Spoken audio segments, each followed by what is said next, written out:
back. A closer look now at the changes we're making to our CNN electoral map. And with those, a look at whether this race is really tightening up as we head into the final 12 days. Number one, here are our new changes, and these are the big shifts. Florida, now a toss-up state. Nevada, now a toss-up state. In our map just yesterday, we had both leaning Democratic, but new polling in both states shows tied races there. So we've moved those races back into the toss-up category. What does that do?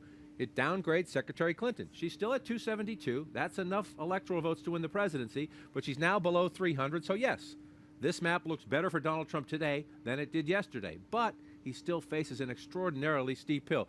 1, 2, 3, 4, 5, 6 toss-up states, 2 of them usually ruby red Republican states. The others, Nevada, Florida, North Carolina, Ohio, always the most competitive states when you get to the end in presidential politics. Here's the problem for Trump. Even if he won all of the toss-up states, a steep hill, even if he won them all, it's still not enough. He would still have to find something blue on this map and turn it red, even as he won all the toss-up states. And here's the complication with that. At the moment, there's a third-party candidate, Evan McMullin, who a lot of people think has a good chance to win Utah. Hillary Clinton thinks she's got a good chance to win Arizona. On the map here, yes, Florida is now tied. North Carolina is a slight Clinton lead. She thinks she can win both of those states, and a lot of Republicans on the ground there agree with her. And Ohio's still in play. A tied race there, but early voting, other aspects could favor Secretary Clinton on the ground. Trump has to win them all. He has to be perfect in the final 12 days. Very steep hill for Trump to climb. Let's switch maps. One more perspective on this. Yes, this was Hillary Clinton just a few days ago.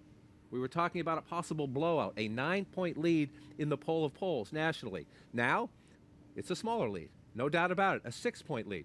So Donald Trump is in better position now than he was just a few days ago. But 6 points is remarkable. At this point in 2012, the Obama-Romney race was 1 point.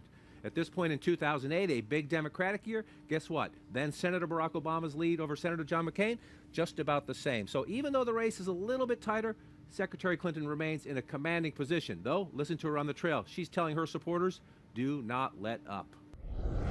We cannot stop for a minute. No complacency here. Nobody flagging. We've got to get everybody out to vote. That's Hillary Clinton in Florida yesterday. No complacency. Again, you watch what she's doing. Watch where she goes. It's electoral college chess. If I take Florida, Trump can't win. She's in North Carolina today. If I take North Carolina, Trump can't win.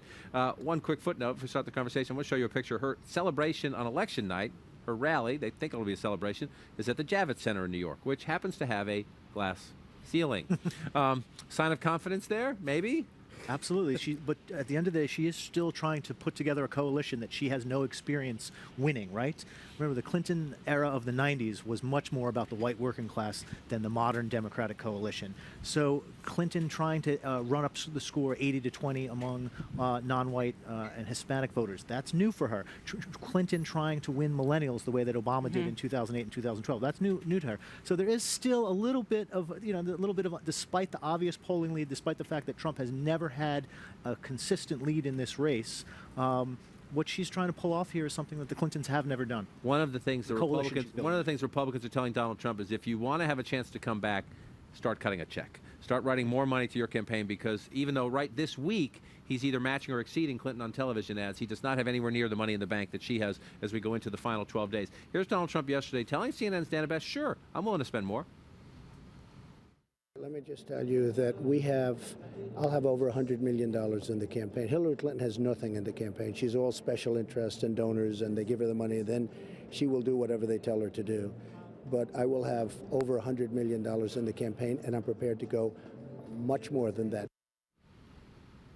Now, we'll see what the next report shows, but as we wait to see if Donald Trump's willing to spend more, what he just said there's not true, at least not based on the current reporting. He says he already has over $100 million. $56 million is what he has so far, and $47 million of that is loans. So technically, if he wanted to, he says he won't, but if he wanted to, he could repay himself. But if he's going to cut himself up to $100 million, he's got to go quick. It's hard to get television time in the end. Well, right. There's not that much time left. I mean, they keep talking about in future weeks. That doesn't exist anymore in this race. And, it sends a message. If he won't invest in his campaign, why should anybody else? Also, because early voting is such an increasing factor Yes. in a couple of the states that are really key. The last couple of the weeks, the election doesn't mean what it used to mean. And next time around, it will mean so even less so. So it's not just getting the ad time, it's what impact does the ad time have? And you mentioned this a bit earlier, Ryan. The fact that Mike Pence, the vice presidential nominee for the Republicans, was in Ruby Red, Utah yesterday tells you a lot. There's a conservative, never Trump candidate, Evan McMullin. He's on the ballot in Utah. Some polls have shown Evan McMullin is at least competitive, maybe can win. Mike Pence going to Utah saying to Republicans and conservatives, please don't do it. Here in Utah and all over the country, and say with one voice, it's time to come home.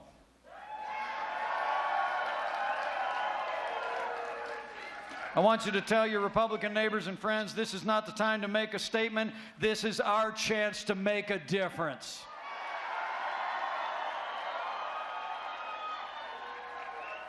I mean, the truth of the matter is there's only two names on that ballot that have a chance to be president of the United States of America. Well, a lot of conservatives do want to make a statement. A lot of conservatives are not happy with their nominee, Donald Trump. They don't think he's one of them. They think it's a hostile takeover of the Republican Party. They think he's doing lasting damage, and they want to make a statement. The fact that Mike Pence is in Utah saying it's time to come home.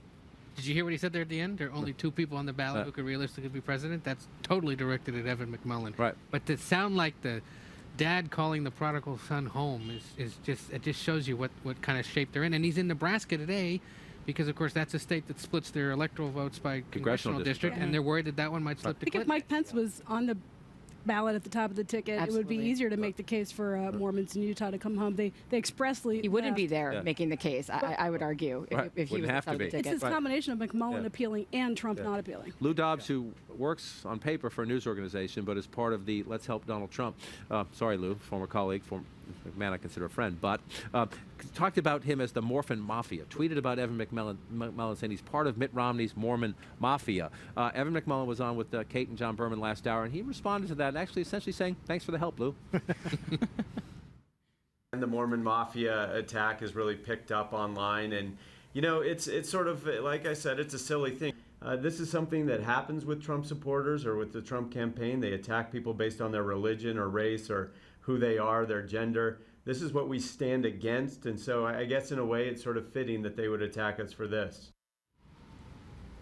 If the Republican Party, I think Ryan made the point earlier, if they want to say after this election, if Hillary Clinton wins, well, that's just because Trump was disqualified. What will the power of the message be if Evan McMullin, a journalist turned never Trump conservative candidate, wins Utah? I mean, well, one, Lou Dobbs is not Donald Trump, obviously. He's a Trump supporter. But saying something pejorative about a religious group, I mean, this is the reason that Donald Trump is not doing well in Utah, right? It's because Mormons see things like his Muslim ban and his attacks on minority groups. And they say, wait a second, our entire history as a religion was responding to being a minority and often an ostracized minority in the United States. And that is the reason that Mormons are the sort of designated driver of the Republican Party this cycle. We're saying, wait a second, you know, Donald Trump is not for us. I think there's, you know, the recriminations after this election, if Hillary Clinton wins, obviously on the Republican side, we're going to see chapter 29 of the Republican Civil War that we've been watching since Obama won office, and there are going to be a lot of people who try and cast out Trumpism from the Republican Party, but there are going to be a lot of others that say Trump was just Trump, and you know, let's carry on business as usual. I wouldn't be surprised, frankly, if McMullin wins and the Republicans can't sort out their issues in the next 4 years. If we don't see this happen again in 4 years, that we have another regional candidate, sort of center-right, pick off a few states in the South or pick off a few states in the Mountain West. To me, the way the Republican Party is going, this may be the new normal. Could be a more libertarian-style candidate. Could Absolutely. be an evangelical candidate. I think the fracturing is going to just continue after this election.